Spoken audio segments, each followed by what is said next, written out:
Hello everyone. Welcome back to Horrifying Stories. I know a lot of you like to listen to these videos before falling asleep, and I'm here to help. Before you drift off, please leave a comment and let me know where you're listening from. If you're enjoying this video, don't forget to like and subscribe. Story 1. I had always dreamed of owning a home, a place to call my own, where I could finally settle down after years of moving from one rental to the next. So when I stumbled upon the listing for the old Victorian house at the edge of town, it felt like fate. The house was beautiful, albeit in desperate need of repair, but the price was a steal. The realtor had mentioned something about the previous owner passing away and the house sitting vacant for years, but I brushed it off. Homes like this were rare, and I wasn't going to let some old tragedy scare me away. Moving day was a whirlwind of activity. The creaky floors echoed with the sounds of footsteps and laughter as the movers brought in my furniture. The place smelled of dust and damp wood, but I could already envision how it would look once I fixed it up. A fresh coat of paint here, new furniture there. The house had 3 floors, but the attic was what sold me. It was large, with a tall, arched window that let in streams of golden sunlight. I planned to turn it into an art studio. As I stood there daydreaming, one of the movers approached me, his brow furrowed. "Hey," he said, scratching the back of his neck. "Did you know there's a door up here that won't open?" "A door?" I asked, puzzled. "Yeah, over there in the corner. It's like it's locked from the inside or something. Real weird." I followed him to the corner of the attic. Sure enough, there was a small, narrow door tucked away behind some old crates. It was barely noticeable, blending into the wood-paneled walls. I tugged on the handle, but it didn't budge. "Probably just painted shut," I said, though a strange unease prickled the back of my neck. The mover shrugged. "Could be, but feels kinda creepy, doesn't it? Like someone doesn't want us to open it." I laughed it off, but his words stuck with me. That night, I couldn't sleep. The house, with its old bones and drafty windows, was alive with sounds. Creaks and groans echoed through the halls as the wind howled outside. I chalked it up to the age of the house and tried to ignore it. But then I heard the scratching. It was faint at first, like the sound of tree branches brushing against a window. But as the minutes passed, it grew louder, more deliberate. The noise was coming from above me, directly from the attic. I froze, my breath catching in my throat. My first thought was rats. Old houses like this were bound to have pests, right? But the scratching wasn't random. It was rhythmic, purposeful, like someone, or something, was clawing at the floorboards. Summoning my courage, I grabbed a flashlight and crept up the stairs to the attic. The air grew colder with each step, and the scratching grew louder. When I reached the top, the sound stopped abruptly, plunging the attic into an eerie silence. I swept the beam of the flashlight across the room. Everything was as I had left it earlier. Crates stacked in the corner, dust motes dancing in the air. But when the light passed over the small door, I stopped. The handle was moving. It twisted slowly, back and forth, as though someone on the other side was trying to open it. My heart pounded in my chest as I stepped closer, the flashlight trembling in my hand. "Hello?" I called out, my voice shaky. The handle stopped moving. For a moment, there was nothing but silence. Then, from the other side of the door, came a voice, a low, raspy whisper that sent chills down my spine. "Let me out." I didn't sleep at all that night. By morning, I had convinced myself that I must have imagined it. Stress, exhaustion, and my overactive imagination had clearly gotten the better of me. But the unease lingered, gnawing at the edges of my mind. I decided to call a locksmith to deal with the door. When he arrived, I explained that it was probably just stuck or locked from the inside. He nodded and got to work. fiddling with the handle and examining the frame. "This is strange," he muttered after a few minutes. "What's strange?" I asked, trying to keep my voice steady. "There's no lock," he said, stepping back. "The handle's just for show. This door shouldn't even open. There's no mechanism to unlock it." My stomach churned. "Then why won't it open?" The locksmith shrugged. "Could be the wood's warped over time. Might be jammed. I could force it open if you want." I hesitated, but curiosity got the better of me. "Go ahead." He grabbed a crowbar and wedged it into the frame, grunting as he pried at the stubborn door. With a loud crack, the wood splintered, and the door swung open.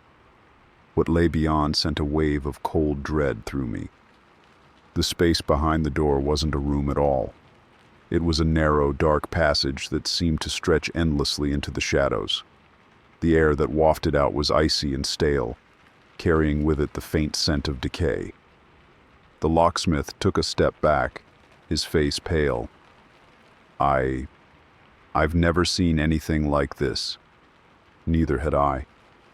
Against my better judgment, I stepped into the passage, the beam of my flashlight cutting through the darkness. The walls were lined with rotting wood, and the floor felt damp beneath my feet. As I moved deeper, the temperature dropped, and I could see my breath forming in the air. The passage ended in another door, this one much older and more ornate than the first. Its surface was covered in strange symbols, carved deep into the wood. My fingers brushed against the carvings, and a jolt of static shot through me, making me pull back. I hesitated, every instinct screaming at me to turn back, but something compelled me to keep going. I pushed the door open and stepped inside. The room was small and windowless, its walls lined with shelves that sagged under the weight of old, crumbling books. In the center of the room stood a wooden chair, and on it sat a doll. The doll was unlike any I had ever seen. Its face was porcelain, cracked and yellowed with age. Its glass eyes stared blankly ahead, and its mouth was sewn shut with thick black thread. As I approached, I noticed something odd about the chair. Scratches covered its surface, deep, jagged marks, as though someone had clawed at it in desperation. And then I saw the words carved into the wall above the chair. "Do not remove her." I don't know what possessed me to take the doll. Maybe it was curiosity, or maybe it was the sense of unease that told me leaving it behind would be worse. Either way, I carried it back to the main house, shoving it into a box and locking it in the closet. That night, the scratching returned. It was louder this time, more frantic, and it wasn't coming from the attic. It was coming from the closet. I lay frozen in bed, staring at the door as the sound grew more insistent. It was accompanied by whispers, soft, urgent voices that I couldn't understand. "Let me out," one of them pleaded, the same raspy voice I had heard before. I couldn't take it anymore. I leapt out of bed and threw open the closet door. The box was empty. The doll was gone. I never found the doll again. But the house hasn't been the same since. The whispers follow me from room to room, and the scratching never stops. Every night, I hear the same voice, repeating the same chilling words. "Let me out." I've tried to leave, but the house won't let me go.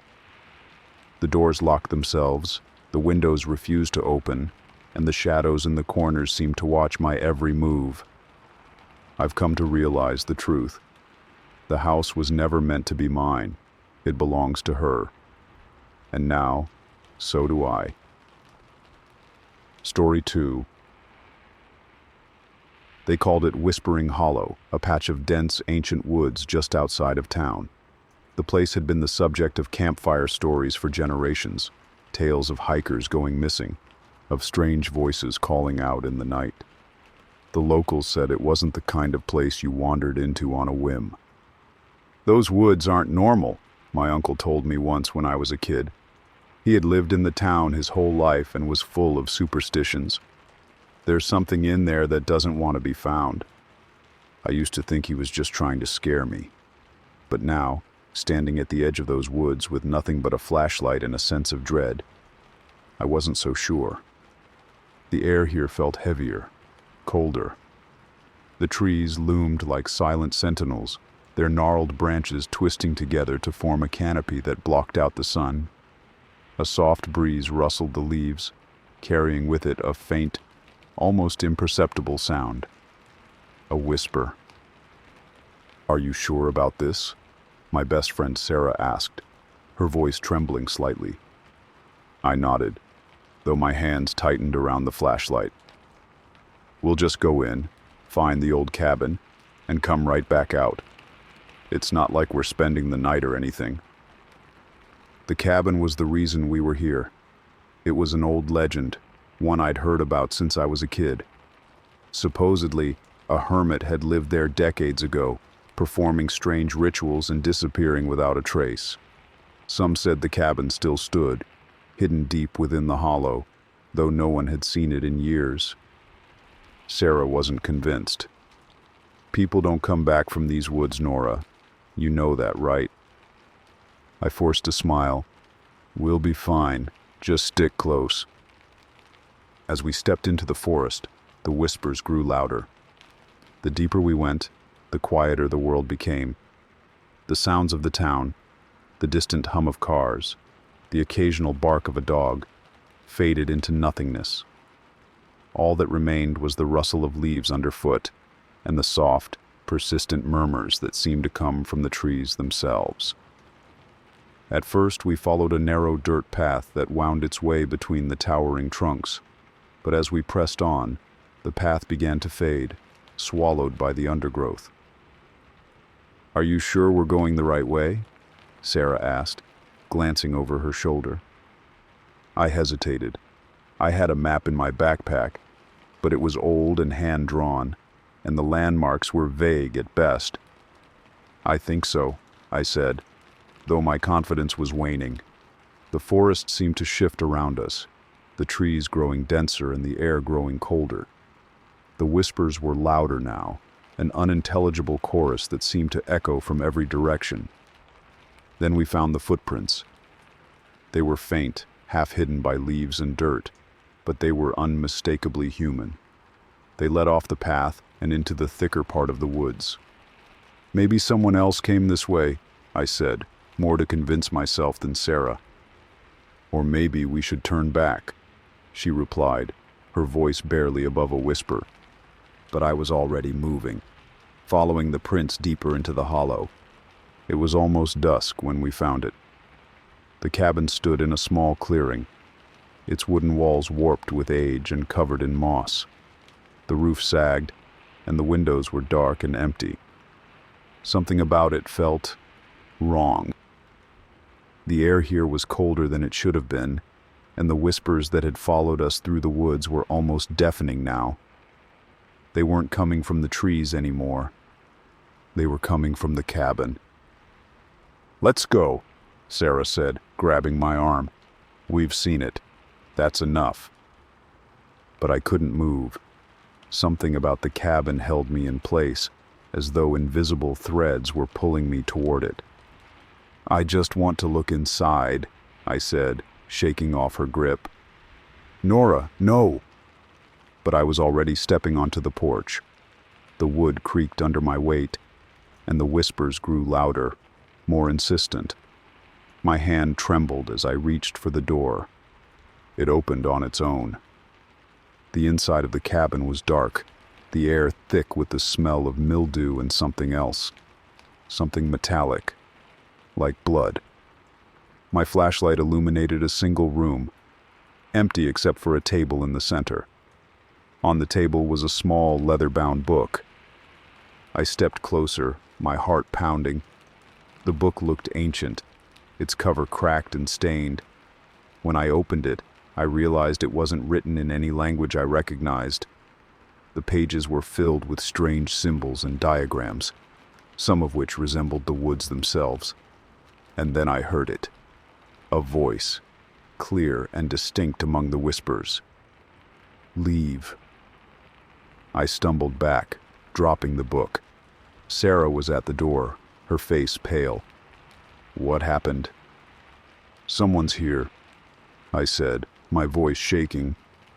"What do you mean?" I didn't hear anything, but I knew what I had heard. The voice was still echoing in my mind, cold and commanding. We didn't waste any time after that. Grabbing my flashlight, I ran from the cabin, Sarah close behind. The forest seemed darker now, the trees closer together. The path we had followed was gone, replaced by endless shadows. And the whispers, they weren't whispers anymore. They were voices, distinct and angry. "You shouldn't be here. Leave while you still can. Run."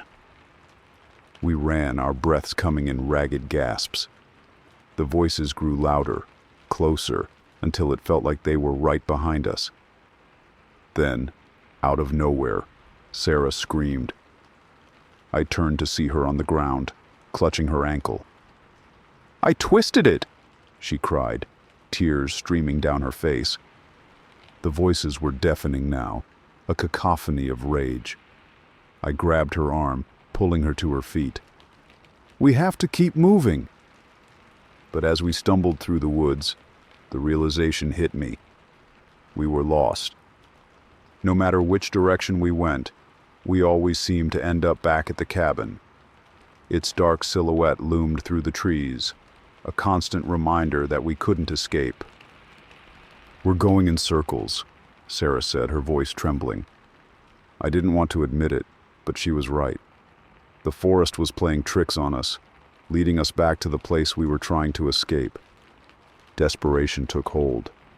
I screamed into the darkness, my voice echoing through the trees. "What do you want from us?" The forest answered with silence. Then, a figure stepped out from the shadows. At first, I thought it was a person, a man, tall and gaunt, with hollow eyes and a face that seemed to shift in the dim light. But as it moved closer, I realized it wasn't human. Its limbs were too long, its movements too fluid. It stopped a few feet away, tilting its head as if studying us.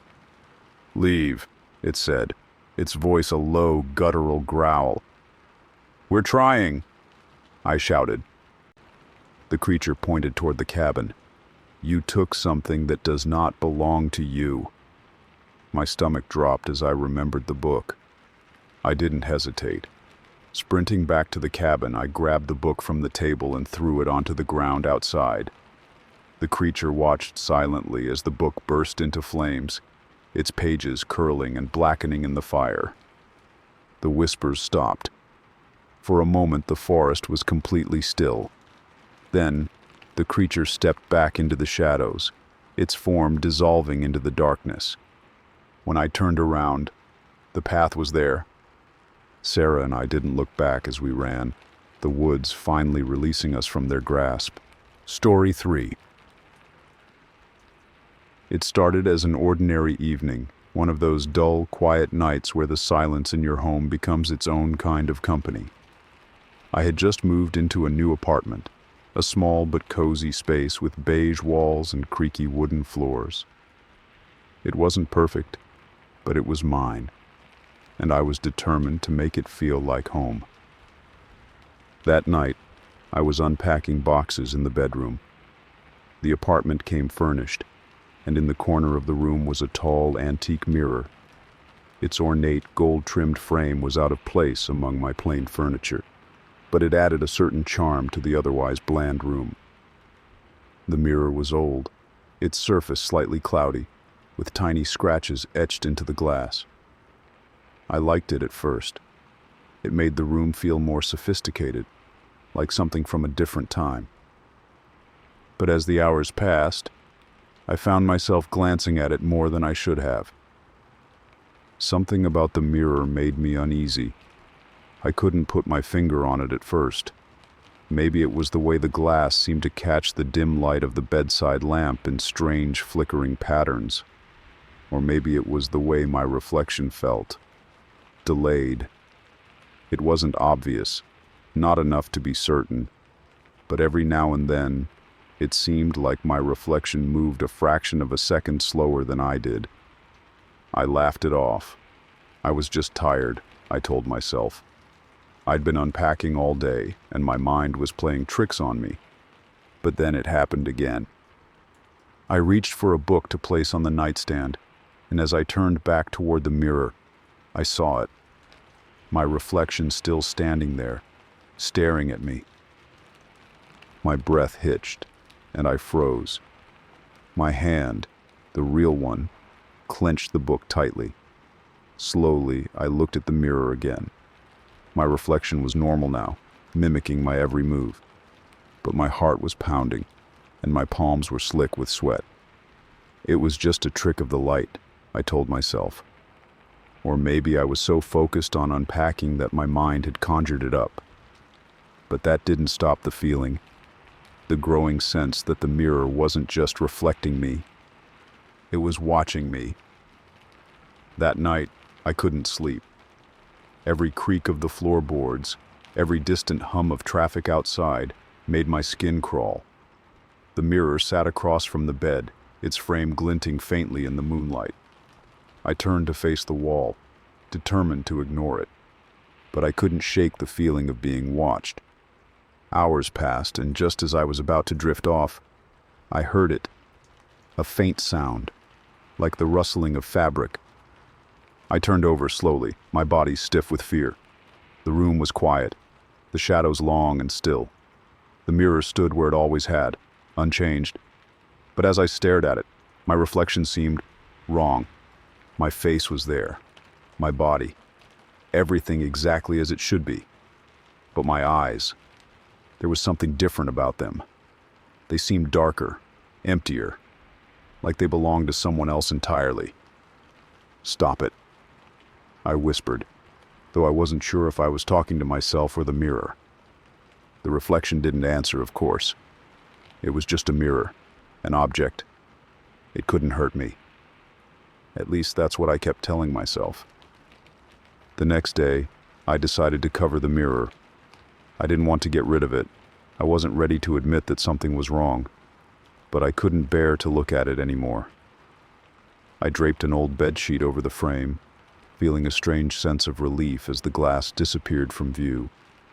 For a while, things felt normal again. I went about my day, unpacking the rest of my things and settling into the apartment. But even with the mirror covered, I couldn't shake the feeling of being watched. It wasn't just in the bedroom anymore. I felt it in the kitchen, in the living room, even in the bathroom. It was a constant, unshakable presence, like a pair of invisible eyes following my every move. That night, as I lay in bed, I heard the sound again, the rustling of fabric. I sat up, my heart racing. The room was dark, the air heavy with silence. But as my eyes adjusted to the dim light, I saw it. The bedsheet was on the floor. The mirror was uncovered. I stared at it, my body frozen with fear. The glass seemed darker than before, the faint scratches on its surface forming patterns that I hadn't noticed before. My reflection stared back at me, but it wasn't right. It was smiling, not a big, obvious grin, just a subtle, almost imperceptible curl of the lips. But it was enough. My hands trembled as I reached for my phone. I needed to call someone, anyone. But when I looked back at the mirror, my reflection wasn't holding a phone. It was holding nothing. The phone slipped from my hand, clattering to the floor. I scrambled out of bed, my breath coming in ragged gasps. The reflection didn't move.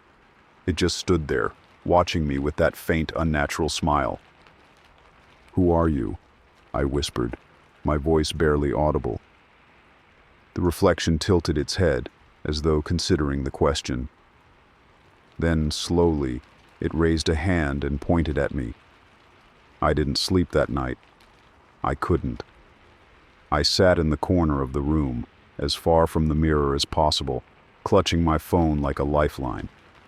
I wanted to call someone, to tell them what was happening, but what would I even say? By morning, the reflection was normal again. I told myself I was imagining things, that it was just stress or exhaustion, but I couldn't stay in the apartment. I packed a bag and left, telling myself I'd go back in a day or two, after I'd had some time to clear my head. But the feeling followed me. No matter where I went, I felt those eyes on me.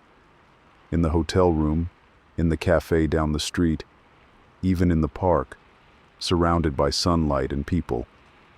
It didn't matter. It was always watching. When I finally returned to the apartment, I made a decision. The mirror had to go.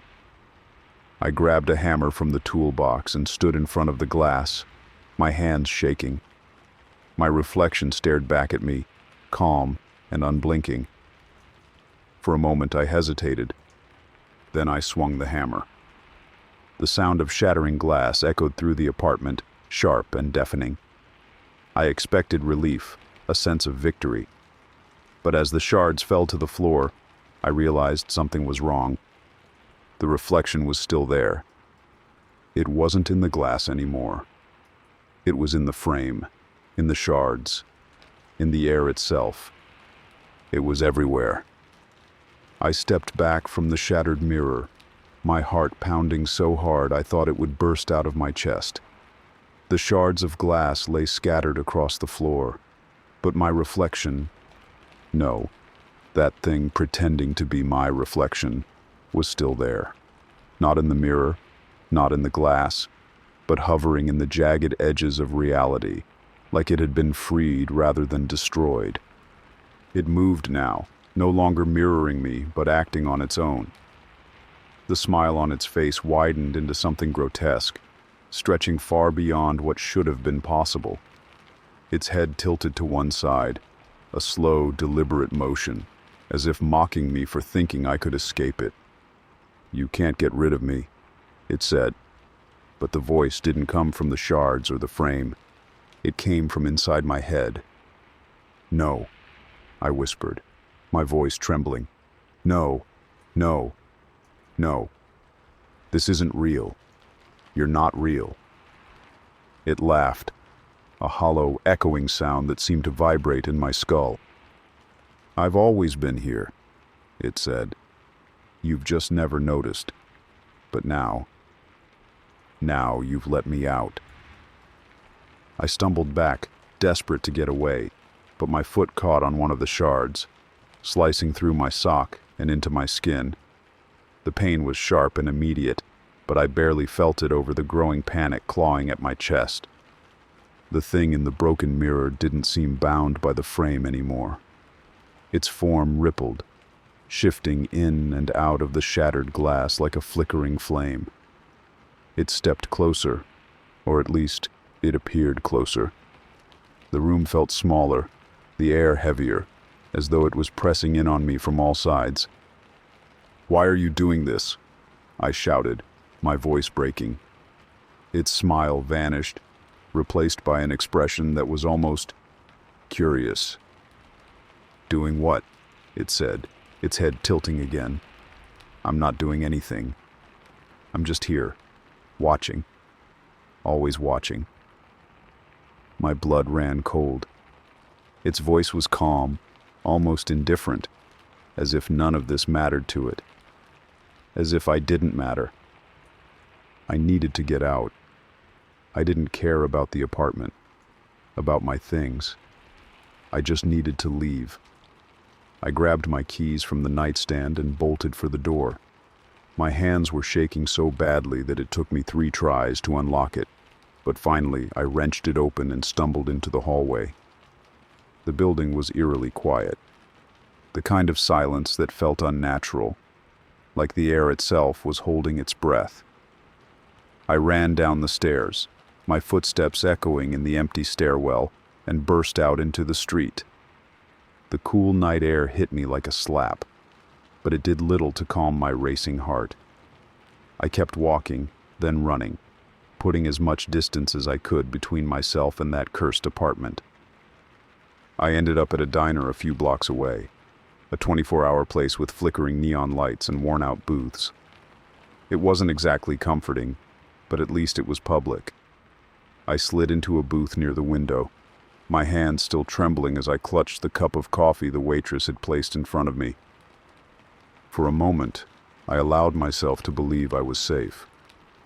The mirror was back in the apartment. It couldn't follow me here. But then I caught my reflection in the diner's window. It wasn't my face staring back at me. It was its. The coffee cup slipped from my hands, the hot liquid spilling across the table and dripping onto the floor. I didn't care. My eyes were locked on the window, on the thing staring back at me. It wasn't smiling anymore. Its face was blank, its eyes dark and hollow. And it wasn't just in the window. It was in the chrome of the napkin dispenser, in the polished surface of the coffee pot behind the counter. It was everywhere. "Stop," I whispered, my voice trembling. "Please, just stop." But it didn't. "You can't run," it said, its voice echoing in my mind. "You brought me here. You let me out. And now..." Its face twisted into a grin so wide it seemed to split its entire head in two. "I'm never leaving." I left the diner in a daze, stumbling down the empty streets with no destination in mind. Every reflective surface I passed, windows, car mirrors, even puddles on the ground, showed it instead of me. No matter how fast I walked, no matter how far I went, it was always there, watching. By the time I made it back to the apartment, the sun was beginning to rise. The light didn't bring any comfort. If anything, the long shadows it cast seemed to make the presence even stronger. The mirror was still there, the shards glinting on the floor like tiny, malevolent eyes. I didn't have the strength to clean them up, to even touch them. Instead, I sank onto the bed, my head in my hands, trying to block out the whispers that had been following me since I left the diner. Over the next few days, I tried everything.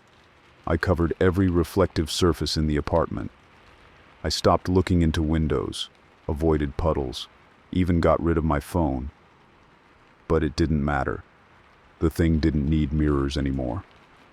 I saw it in the shadows, in the corners of my vision, even in my dreams. It was always there, always watching, always smiling that horrible, empty smile. I don't know how long I can keep this up. I don't know what it wants or why it chose me. All I know is that it's never going to leave. And no matter how hard I try, I can't stop looking. I barely slept anymore. The presence of it, that thing, had seeped into every crevice of my life. Even with my eyes closed, I could feel it staring at me, unblinking, unwavering. My mind was fraying.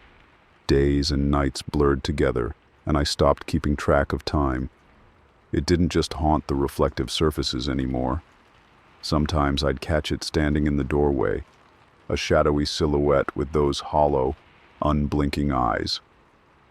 Other times, I'd feel its cold breath on the back of my neck, only to turn around and find nothing there.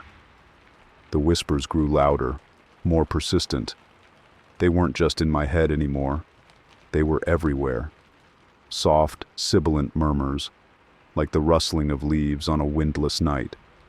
They said my name. They laughed. They begged. And sometimes they cried. I stopped going outside. What was the point? The world out there wasn't any safer than the one in here. Every window, every puddle, every polished surface was another doorway for it to step through. I couldn't escape it. So I stayed inside, trapped in my own mind as much as in my apartment. The mirrors were gone, shattered or covered, but it didn't matter. The walls felt like they were closing in, the air thick with the weight of its presence. I thought about calling someone, my parents, a friend, anyone who could help. But what would I say? There's something in my reflection and it's trying to take me. They'd think I was crazy. And maybe I was. One night, as I sat huddled in the corner of the bedroom, the whispers stopped. The silence was deafening, heavier than any noise I'd ever heard. For a moment, I allowed myself to hope that it was over, that maybe, somehow, it had left me. But then I heard it. A faint rhythmic tapping. It was coming from the bathroom. I didn't want to go. Every instinct screamed at me to stay put, to ignore it, to pretend I hadn't heard anything. But something about the sound drew me in, like a moth to a flame. The bathroom door was closed, the pale yellow light seeping through the gap at the bottom. The tapping continued, slow and deliberate, like a metronome counting down to something I couldn't see. My hand shook as I reached for the doorknob. The metal was cold against my skin, almost painfully so. I turned it slowly, the sound of the latch clicking open louder than a gunshot in the silence. The bathroom was empty. At least that's what I thought at first. But then I saw it. The mirror above the sink, one I'd forgotten to cover, was cracked. Thin, spiderweb-like fractures spread across its surface, and in the center of the glass was a single dark stain, like ink spreading through water. I stepped closer, my breath hitching in my throat. The stain pulsed, growing darker, deeper, until it began to take shape. A face. My face. But it wasn't me. The eyes were too dark, the smile too wide, the features distorted in ways that made my skin crawl. It stared at me, unblinking, its mouth moving silently, forming words I couldn't hear.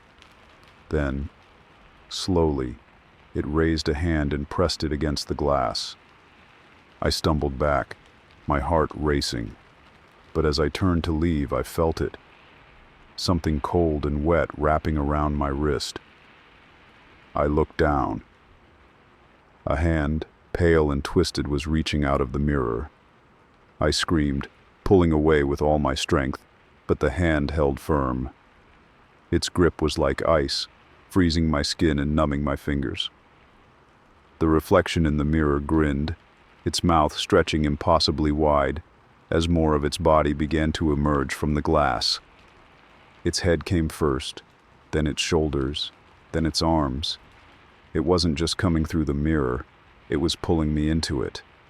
"No!" I shouted, digging my heels into the floor. "Let me go!" The thing didn't respond. Its grip tightened, and I felt myself being dragged closer and closer to the glass.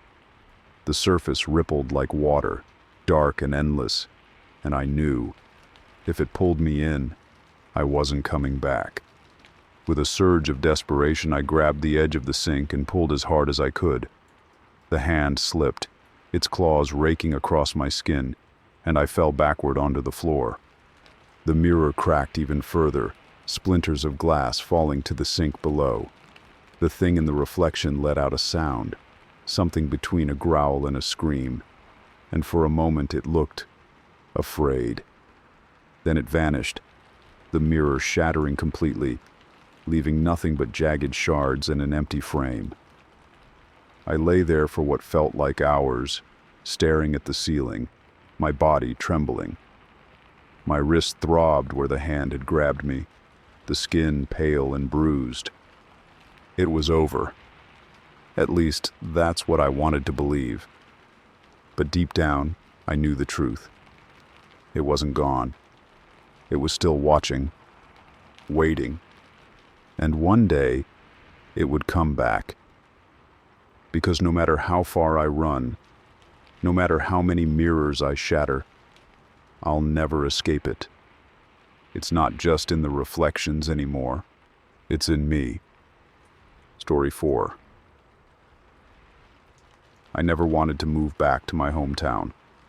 The memories there were like faded photographs, grainy, incomplete, and tinged with an odd sense of dread. But when my grandmother passed away, leaving me her old house, I didn't have much of a choice. My life was in shambles, and the idea of inheriting a place rent-free seemed like a gift. The house itself was ancient, perched at the end of a long dirt road surrounded by dense woods. The paint was peeling, and the windows seemed to sag under their frames. But it wasn't entirely decrepit. It had charm, I told myself. It just needed some love. What I didn't know was that the house wasn't just old. It was alive. The first night, I didn't sleep well. The bed I'd hastily assembled in the main bedroom felt hard and unfamiliar. The walls groaned with the wind, and the floorboards creaked as if someone were walking on them, even though I was alone. I chalked it up to the house settling and pulled the covers tighter around me. But then I heard it, a soft, almost imperceptible whisper. At first I thought it was the wind slipping through the cracks in the windows, but the more I listened, the more distinct it became. Words, fragmented, disjointed words. Help. Alone. Find it. I shot up in bed, my heart pounding. Hello, I called out, my voice shaking. The whisper stopped. I sat there in silence, my ears straining for any sound. After a few minutes, I convinced myself I was imagining things. I lay back down, telling myself it was just my nerves, the stress of moving, the loneliness of an empty house. But deep down, I didn't believe it. The next day, I explored the house. It was bigger than I remembered, with narrow hallways and odd little nooks that seemed to lead nowhere. The basement was damp and smelled of mildew, and the attic was full of old trunks and furniture covered in dust sheets. As I moved through the house, I couldn't shake the feeling that I was being watched. Every so often I'd glance over my shoulder, certain I'd catch someone standing in the doorway or peering around a corner, but there was never anyone there. By the time night fell, the unease had settled into my chest like a stone. I tried to distract myself by unpacking, but the whispers started again.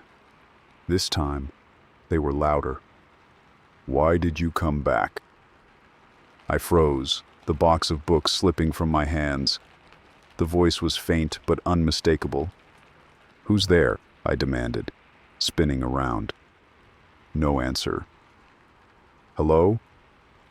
The house was silent, the kind of silence that felt deliberate, like it was holding its breath.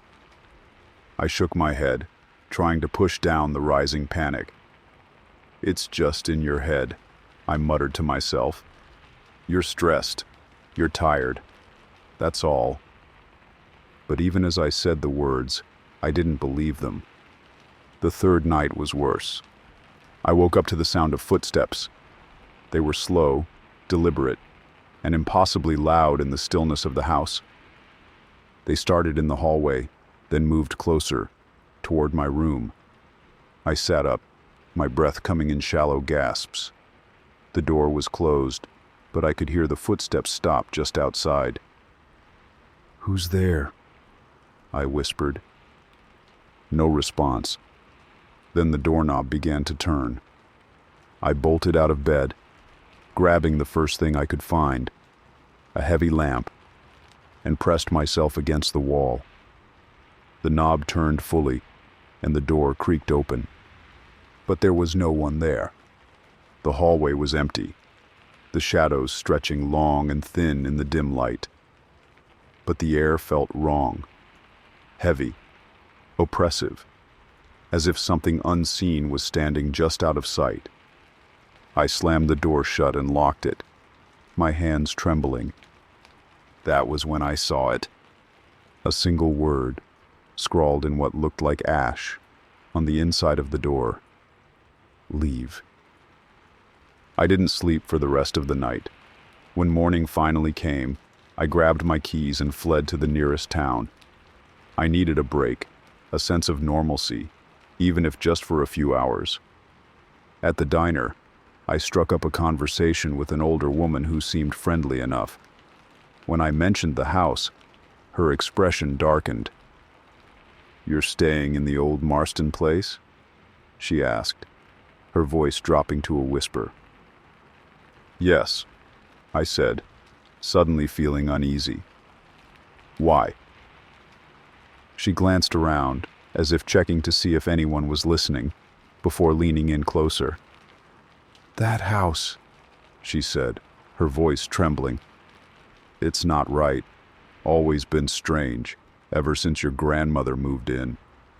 People say she used to talk to it like it was alive, and before her, well, let's just say the history isn't good." "What history?"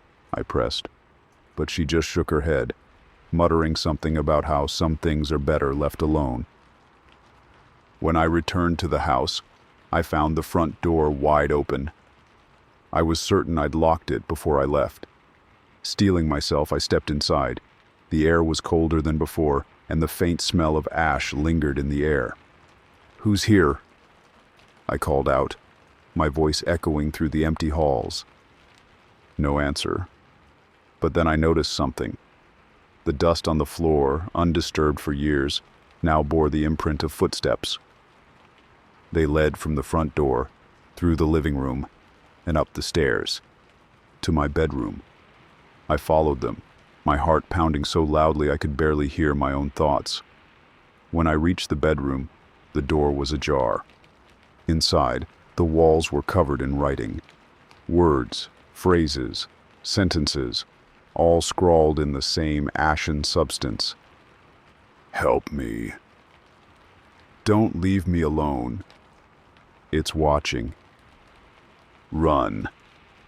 And in the center of it all, one phrase repeated over and over: "Find it." That night I dreamed of my grandmother. She was sitting in her favorite chair by the window, her knitting needles clicking softly as she worked. But when she looked up at me, her eyes were hollow. "You shouldn't have come back," she said, her voice distorted and echoing.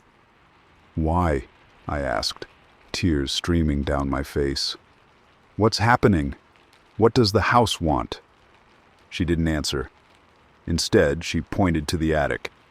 I woke up drenched in sweat, my grandmother's voice still echoing in my ears. The attic.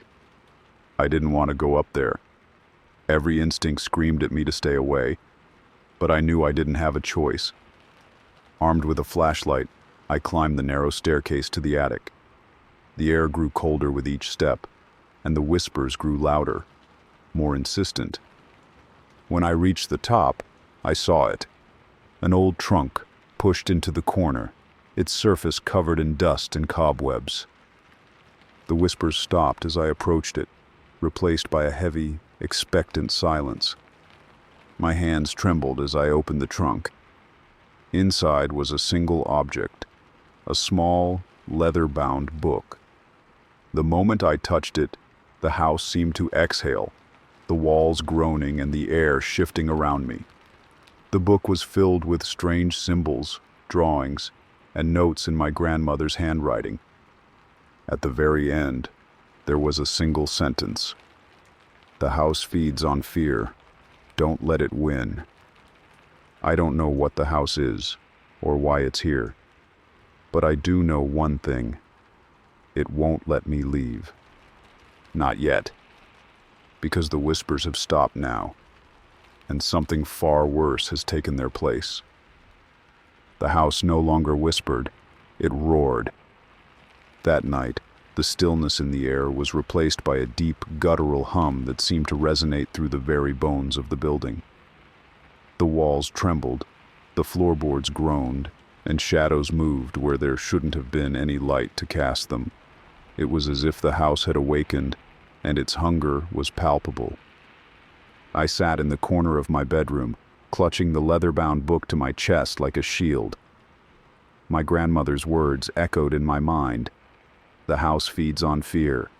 Don't let it win. But how was I supposed to fight something I couldn't even see?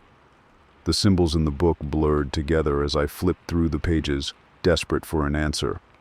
Most of it was gibberish to me, runes, diagrams, notes written in a language I couldn't decipher. But then I found something. A sketch of the house, almost identical to its current state, with one major difference. Beneath the floorboards of the living room, there was a marked spot, circled in red ink. I didn't want to go downstairs. Every instinct told me to stay put, to hide under the covers like a child afraid of the dark. But I knew that wasn't an option. The house wasn't going to let me rest until I confronted whatever was beneath it. Armed with a crowbar I'd found in the garage, I made my way to the living room. The air grew colder with each step, and I could feel the house watching me, its invisible eyes boring into my back. When I reached the living room, I hesitated. The marked spot on the sketch was directly beneath the rug in the center of the room. Pulling it back revealed a section of floorboards that looked no different from the rest, but I knew better. The crowbar felt heavy in my hands as I pried the boards loose. They came up more easily than I expected, almost as if they wanted to be removed. Beneath the floor was a small dark space, and in the center of it sat a wooden box, no larger than a shoebox. The moment I touched it, the hum in the air stopped. I sat there for what felt like hours, staring at the box. It was simple, unadorned, and yet it radiated an energy that made my skin crawl. Finally, I opened it. Inside was a bundle of photographs, brittle with age, and a small vial filled with a dark, viscous liquid. The photographs were of my grandmother, but not as I remembered her. In them, she was young, standing outside the house with a man I didn't recognize. They were smiling, but there was something off about their expressions, something forced, as if they were posing for a photograph they didn't want to be in. The last photograph was different. It showed my grandmother alone, standing in the living room, her eyes wide with terror. Behind her was a shadow, a massive, hulking figure with no discernible features, just a void where a person should have been. My hands shook as I set the photographs aside. The vial was warm to the touch, and the liquid inside seemed to move on its own, swirling as if alive. I didn't know what it was, but I knew it was important. The house reacted the moment I stood up. The walls groaned, the windows rattled, and the floor beneath me buckled as if something massive was shifting below. I clutched the vial tightly and ran, the photographs falling from my hands as I sprinted up the stairs. When I reached my bedroom, the door slammed shut behind me. The shadows in the room seemed to swell, pooling in the corners and stretching toward me like living things. I backed into the farthest corner, clutching the vial and whispering, "What do you want from me?" The answer came not in words, but in images, flashes of memories that weren't my own. A ritual. My grandmother and the man from the photograph standing in the living room, chanting words I couldn't understand. The shadow taking form, growing larger, hungrier. And then my grandmother sealing something, this vial, beneath the floorboards, her face streaked with tears. She hadn't been afraid of the house. She'd been afraid of what she'd trapped inside it. The shadows pressed closer, and I knew I had to act. The book, the vial, the house. They were all connected, pieces of a puzzle I didn't fully understand. I opened the book again, searching frantically for anything that might help. Toward the back, I found a page with a symbol, a spiral surrounded by smaller markings. Beneath it were instructions, written in shaky handwriting. Break the seal, and the house will release its hold. But beware, the shadow will seek a new host. I didn't know what that meant, and I didn't have time to figure it out. The shadows were nearly upon me, their cold, inky tendrils brushing against my skin. Taking a deep breath, I uncorked the vial and poured its contents onto the floor in the center of the room. The reaction was immediate. The liquid spread out in a perfect circle, the spiral symbol forming in its center. The room shook violently, and a deafening roar filled the air, a sound that was neither human nor animal, but something far worse. The shadows recoiled, writhing as if in pain, before converging on the spiral. They were pulled into it one by one, until the room was empty and still. For a moment, I thought it was over. But then the floor beneath the spiral cracked, and the shadow began to rise. It wasn't bound to the house anymore. It was free, and it was looking at me. I tried to run, but the shadow was faster. It enveloped me, its coldness seeping into my skin, my mind, my very soul. I could feel it searching, probing, trying to find a way in. But then I heard her voice. My grandmother's voice, soft and steady, cutting through the darkness. Don't let it win. I don't know where the strength came from, but I fought back. I pushed the shadow out, forcing it away with every ounce of willpower I had. And then, it was gone. When I opened my eyes, the house was quiet. The spiral on the floor had faded, and the vial was empty. I don't know how long I sat there, trembling, before I finally stood up. The house felt different now, lighter, as if a weight had been lifted. But I knew better than to stay. I packed my things and left that same day, leaving the book and the box behind. Whatever my grandmother had done, whatever she had trapped, it was gone now. Or at least I hoped it was. As I drove away, I glanced in the rearview mirror. For a split second, I thought I saw a shadow standing in the doorway, watching me leave. But when I blinked, it was gone. The drive away from the house felt endless. The road stretched before me in a suffocating silence, the hum of the car engine the only sound accompanying me. My knuckles were white against the steering wheel, my pulse still hammering in my ears. I couldn't shake the sensation that I was being watched, that somehow, even though I had left, the shadow hadn't let go of me entirely. I didn't know where I was going. I just drove. Towns and landscapes blurred together, my mind consumed by the events of the past few hours. I replayed the images over and over, the shadow rising from the floor, its suffocating presence, the haunting whispers in my head. And then there was my grandmother's voice, cutting through the chaos like a lifeline. Her words, "Don't let it win," echoed in my head. What had she known? What had she sacrificed? It wasn't just about the house. It had been about protecting me, our family, from something far more sinister. But had I truly defeated it? The unease stayed with me even as I checked into a motel on the edge of a small town. It was late, the neon vacancy sign buzzing faintly in the still night. The receptionist barely looked at me as I handed over cash for the room, my trembling hands betraying my calm facade. I avoided the mirror in the lobby, afraid of what I might see reflected back. Inside the small, dimly lit room, I locked the door and slid the chain into place. The curtains were drawn tightly shut, but I still felt exposed, vulnerable. I sat on the bed, staring at the plain beige walls, trying to convince myself that I was safe, that it was over. But deep down, I knew better. Sleep didn't come easily.